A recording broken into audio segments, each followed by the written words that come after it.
Hello everyone, welcome again to online session of Manulaw classes. I'm Dinesh Kumar and I'm working as an academic head of Manulaw classes. So dear students, in today's session I will discuss with you how to fill the examination form of CLAT 2024. So dear students, as all of you are aware that the form has been opened since 1st July 2023 और last date जो है form submission की है 3rd नवंबर। ठीक है, इसकी fees submit करने की लास्ट डेट है यानी कि 2nd वीक ऑफ नवंबर तक आप फीस सबमिट करा सकते हैं। एग्जामिनेशन डेट है 3rd दिसंबर 2023। फॉर्म आपका ऑनलाइन ही फिल किया जाएगा, ऑफलाइन का कोई ऑप्शन नहीं है। जनरल, ओबीसी और अदर्स की फीस जो है वो 4000 रुपीज़ है। SC ST और BPL की फीस जो है वो 3500 रुपीज़ है। ठीक है, ये कुछ बेसिक इंफॉर्मेशन है रिगार्डिंग फॉर्म फिलिंग। ठीक है, now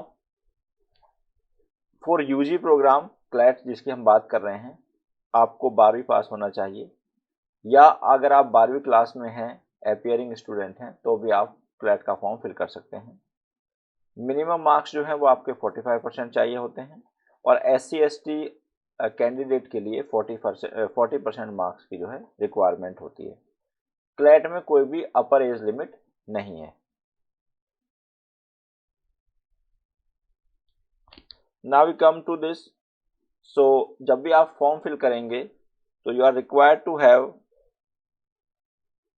fulfil the form in the following 7 steps. ठीक है, तो पहला स्टेप क्या है, पहले आपको ऑनलाइन रजिस्टर करना है। सेकंड है, फिर आपको एप्लीकेशन फॉर्म के लिए लॉगिन करना है। देन फिर आपको अपने सिग्नेचर या अपनी फोटोग्राफ अपलोड करनी है। फिर आपको अपनी डिटेल यानी कि एजुकेशनल क्वालिफिकेशन की डिटेल फिल करनी है। फिर आपको एक बार प्रीव्यू करना है और फिर फाइनल सबमिट करना है। प्रीव्यू और फाइनल सबमिट का मतलब होता है कि आपने कोई गलती तो नहीं की है या कोई स्पेलिंग मिस्टेक वगैरह तो नहीं है। नेक्स्ट है आपको फिर फीस पेमेंट करना है और फिर आपको फाइनल प्रिंट आउट लेके अपने पास रख लेना है। ठीक है, सो जैसा कि हमने बताया कि देयर आर 7 स्टेप्स रिक्वायर्ड। तो पहला क्या है, रजिस्टर ऑनलाइन। तो पहले आप जब आप फॉर्म खोलेंगे तो इस तरह का आपको स्क्रीन दिखेगी क्लैट की और वहां पर आप अपने आप को रजिस्टर करेंगे अपने मोबाइल नंबर से या अपनी ईमेल आईडी से। जब आप रजिस्टर करेंगे तो फिर नेक्स्ट प्रोसेस स्टार्ट होगा। सेकंड स्टेप है कि आपको कोर्स चूज करना है। तो कोर्स में आपको यूजी कोर्स है आपका या पीजी कोर्स है वो आपको सेलेक्ट करना होगा। इस तरह की इमेज वहां पर आपको दिखेगी। ठीक है, नेक्स्ट है फिर आप एप्लीकेशन फॉर्म भरेंगे। तो ये जो है आपकी personal information, communication detail, qualifying, ये सब आएंगे and this will be in the third step. तो ये थर्ड स्टेप की इमेज जो अभी वो आएगी जो अभी हमने देखी है। तो थर्ड स्टेज में आपको फोटोग्राफ सबमिट करना है और अपने सिग्नेचर सबमिट करने हैं।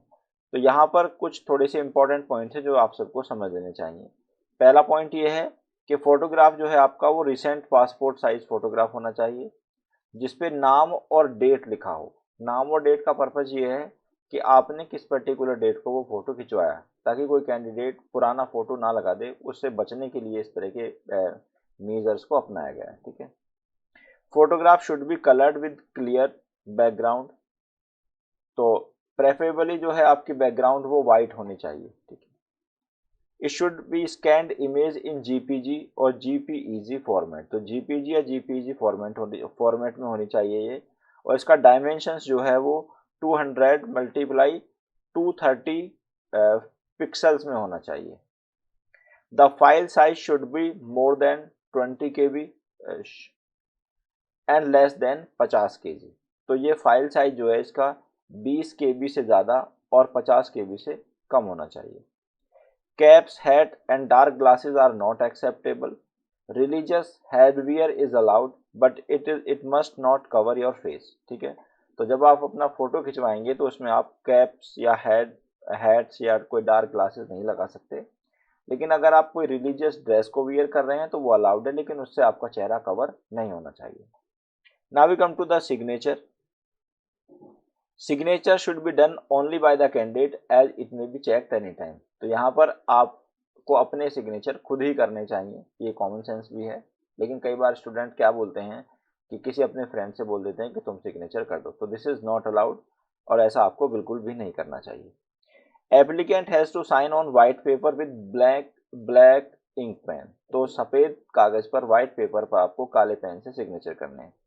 डायमेंशंस जो इसके होने चाहिए वो 140 बाई 60 पिक्सल्स का होना चाहिए।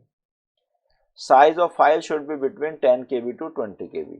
तो जो आप सिग्नेचर अपलोड करेंगे उस फाइल का साइज 10 KB से 20 KB के बीच में होना चाहिए। Scanned image should be in JPG और JPEG format. Now we come to the next step, that is the fourth step. उसमें एप्लीकेशन फॉर्म आएगा, आपको इस तरह की इमेज आपको दिखाई देगी, जिसमें आपको अपनी क्वालिफिकेशन और अपना रेजिडेंशियल एड्रेस फिल करना है। अब देखो पहला क्या है आपका, तो जो 4 स्टेप है उसके 3 सब स्टेप्स होंगे। पहला है एंटर कम्युनिकेशन डिटेल। तो जो भी आपका एड्रेस है, स्टेट है, डिस्ट्रिक्ट है, पिन कोड है, परमानेंट एड्रेस, ये सारी चीज़ें आपको फिल करनी है करेक्टली। सेकंड है एंटर क्वालिफिकेशन डिटेल। तो आप कौन से ईयर में हैं, ईयर ऑफ पासिंग क्या है आपका, परसेंटेज क्या है, किस बोर्ड से हैं, ये सब इनको आपको फिल करनी है। Choose test centres preference and reservations for NLUs. तो आपको अपने टेस्ट सेंटर वो करने हैं और आप किस एनएलयू में एडमिशन लेना चाहेंगे, अगर कोई इस तरह की आपकी प्रेफरेंस है तो वो भी आपको सेलेक्ट करनी है। पांचवा स्टेप है प्रीव्यू एंड सबमिट। तो यहाँ पर आपका फॉर्म जो है वो फिलअप हो जाता है। आप अपने फॉर्म को दोबारा से एक बार चेक कर लेंगे, कहीं कोई स्पेलिंग मिस्टेक वगैरह तो नहीं है, और फिर आप इसको सबमिट कर देंगे। नेक्स्ट स्टेप आएगा, आप नेक्स्ट स्टेप जो है that is the 6th step, ये आपका आएगा पेमेंट, मतलब फी पे करने का। इसमें क्या होगा कि आपको 6th स्टेप में click on the link make payment, ठीक है, और मेक पेमेंट में फिर आपके पास कई सारे ऑप्शन खुल जाएंगे, जैसे debit card, credit card, net banking, ETC। फिर आपको अपना अमाउंट फिल करना है उसमें, फिर आपको कंफर्म पेमेंट कर देना है, तो आपका पेमेंट इस तरह से हो जाएगा। फिर 7th स्टेप में आप क्या करेंगे कि जो पेपर है आपका, जो फाइनल सबमिशन हुआ है, पेमेंट की स्लिप और जो फाइनल सबमिशन हुआ है फॉर्म, उसका प्रिंट आउट निकाल लेंगे और अपने पास फ्यूचर रेफरेंस के लिए रख लेंगे, ताकि आपको बाद में इसकी ज़रूरत पड़ेगी। Candidate must remember their CLAT user ID and password. तो आप सभी लोगों को अपना क्लैट यूज़र ID और पासवर्ड याद करना मैंडेटरी है, उसको कहीं लिख के रख लेना, ठीक है, क्योंकि ये बाद में आपको सब्सिक्वेंटली इसकी रिक्वायरमेंट हो सकती है, ठीक है। तो इस तरह से जब आप रिजल्ट वगैरह देखोगे या एडमिट कार्ड के लिए आपके यही क्रेडेंशियल्स रहेंगे, तो इसलिए इसको याद रखना आपके लिए ज़रूरी है। So dear students, that's all for today. I will come again with more such informative video. Till then, thank you very much. Goodbye.